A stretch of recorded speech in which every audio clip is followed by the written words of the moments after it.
Tell me about this. Self-portrait. Vincent van Gogh, 1887. From the collection of the Art Institute of Chicago. Description from Google Arts and Culture.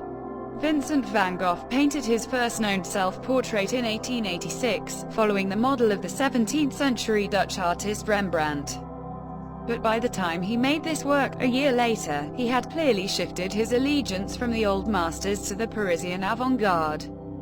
Under the influence of neo-impressionist color theory, he based this painting on the contrast of complementary colors.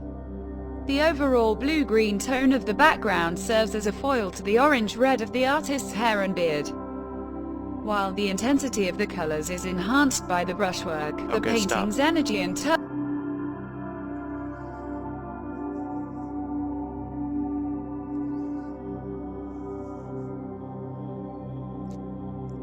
Tell me about this. The bedroom. Vincent van Gogh, 1888 and 89. Description from Google Arts and Culture. Vincent van Gogh so highly esteemed his bedroom painting that he made 3 distinct versions. The first now in the collection of the Van Gogh Museum, Amsterdam. The second belonging to the Art Institute of Chicago, painted a year later on the same scale and almost identical. And a third smaller canvas in the collection of the Musée d'Orsay, Paris, which he made as a gift for his mother and sister.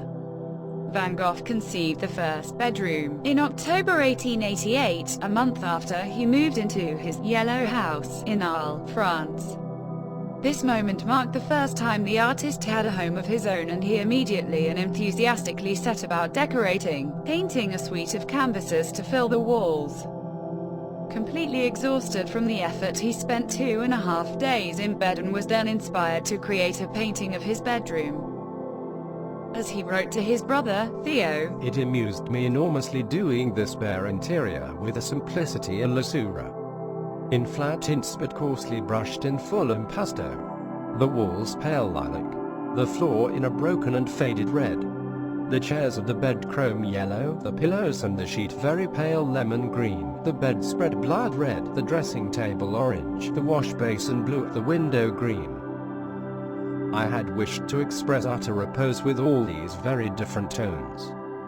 Although the picture symbolized relaxation and peace to the artist, to our eyes the canvas seems to teem with nervous energy, instability, and turmoil, an effect heightened by the sharply receding perspective.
Tell me about this.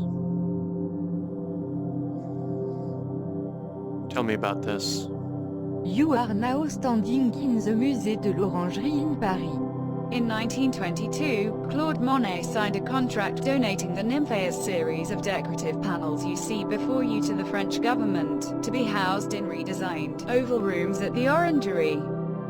With input from Monet, the head architect at the Louvre, Camille Lefebvre, drafted new plans and elevations to house Monet's large Nymphaeus canvases, incorporating natural light, plain walls, and sparse interior decoration. The museum is open every day from 9 a.m. to 6 p.m., except on Tuesdays, May 1st and December 25th. The Water Lilies. Claude Monet. 1915 through 1926. Description from Google Arts and